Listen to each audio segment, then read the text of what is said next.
हाल ही में भाजपा को अलविदा कहते हुए पार्टी अध्यक्ष शरद पवार की उपस्थिति में राष्ट्रवादी कांग्रेस पार्टी में शामिल होने वाले समरजीत सिंह घाटगे ने एक बार फिर मंत्री हसन मुशर्रफ पर हमला बोला। कोल्हापुर में मीडिया से बात करते हुए घाटगे ने कहा कि मेरे पीछे शरद पवार का आशीर्वाद है, इसलिए मुझे किसी चीज की फिक्र नहीं। काही दिवसापूर्वी बोलले होते की समरजी घाटगेला महत्त्व द्यायची काही आवश्यकता नाही, पण आज त्यांचे काही तर वेगळेच वक्तव्य येतात। आता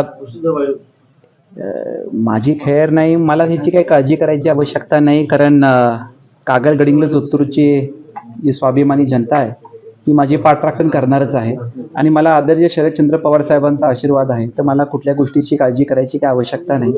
अशा बऱ्याच धमक्या त्यांनी मला आधी पण दिल्या आहेत, आताही ते ठीक आहे, ते आता संविधानामध्ये प्रत्येकाला अधिकार आहे असं बोलायचं, पण मी काय या गोष्टीला फार काही सिरियसली घेत नाही।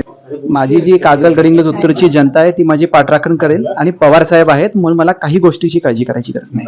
त्यांचं वक्तव्य मी कोट करतो, आपण सांगा चुकीचं की आदरणीय शरदचंद्र पवार साहेब आणि जयंत पाटील साहेब एका अल्पसंख्याक व्यक्तीच्या मागे एवढं मागे का लागलेत।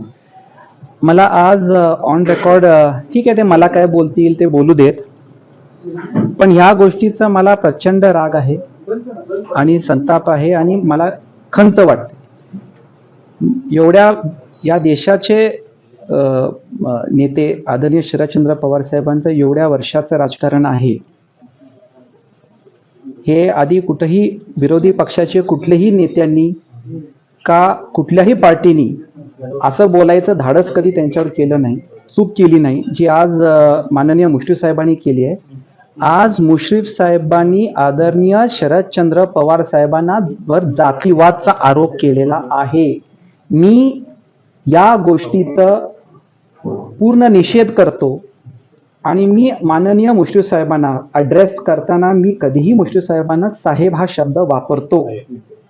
ज्या व्यक्तीने तुम्हाला जेव्हा ही सगळी पदं दिली तेव्हा अल्पसंख्याचा विषय नव्हता। ठीक आहे, राजकारणामध्ये आपण वेगवेगळ्या पार्टीमध्ये असू नसू, पण ज्या व्यक्तींनी जे तुमच्या वडिलांच्या वयावर आहेत त्यांच्या आता ह्या वयामध्ये जे कोणी विरोधी मग त्यांच्यावर हे असे आरोप करायचं घोर पाप नाही केलं, तुम्ही करताय। तुम्ही आदरणीय शरदचंद्र पवार साहेबांना जातीवादचा आरोप करताय, हे महाराष्ट्र आपल्याला माफ करणार नाही। पुरोगामी विचार ही विचाराची चळवळ तुम्हाला माफ करणार नाही आणि आजच्या माध्यमातून तुम्हाला समरजी घाटगेला काय बोलायचे तुम्ही बोला, पण शरदचंद्र पवार साहेबांना जे जातीवादचा तुम्ही आरोप केलाय त्याची तुम्ही जाहीर माफी मागितली पाहिजे।